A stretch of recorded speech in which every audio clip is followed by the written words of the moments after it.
Hello dear Tamil மக்களே, இன்றைக்கி vlog வந்து எரேகேசரில். இது வந்து ஒரு French bakery, Paris base company. ஆக்சுவலாக இவர் போன உடனே தீரு வந்துட்டு கேக் ஆர்டர் பண்ணிட்டாரு. டேஸ்ட் வந்து எக்ஸலண்ட்டாக இருந்ததுங்க. அது யோகட்டில் செம்ம டேஸ்ட்டாக இருந்தது. அப்புறம் நாங்கள் ஆர்டர் பண்ணது வந்து மினி பர்கர் ஒன்று, சிக்கன் விங்ஸ் ஒன்று ஆர்டர் பண்ணோங்க.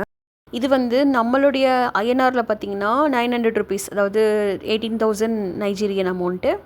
நம்ம எல்லாமே காஸ்ட் பார்த்து தான் சாப்பிட்ணுமான்னு இல்லை, ஆனால் காஸ்ட்டை வந்து நம்ம ஐஎன்ஆரில் கம்பேர் பண்ணும்போது நமக்கு காஸ்ட் ஆஃப் லிவிங்கை வந்து தெரிஞ்சுக்க ரொம்ப ஈஸியாக இருக்குங்க. அதனால தான்.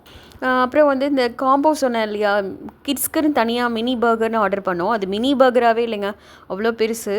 அப்புறம் வந்து இந்த பன்னு வந்து ஃபஸ்ட்டு போன உடனே சர்வ் பண்ணாங்க வித் சீஸோட. இவர் ஒரு மொஜிட்டோ ஆர்டர் பண்ணியிருந்தார்.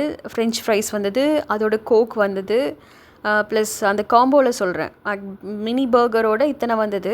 அப்புறம் இந்த சிக்கன் சாப்பிட்றதுக்கு ஆக்சுவலாக ஹேண்ட் க்ளவுஸ் கொடுத்தாங்க. இந்த ஹேண்ட் க்ளவுஸ் வந்து எல்லாருக்கும் பத்தலை, கிட்ஸ்க்கு பத்தலை.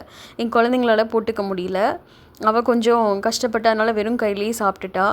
அப்புறம் மேலே வந்து ப்ளே ஏரியாவும் இருந்தது. அப்போ ஓவரால் பார்த்திங்கன்னா எக்ஸலண்ட்டான ப்ளேஸ்.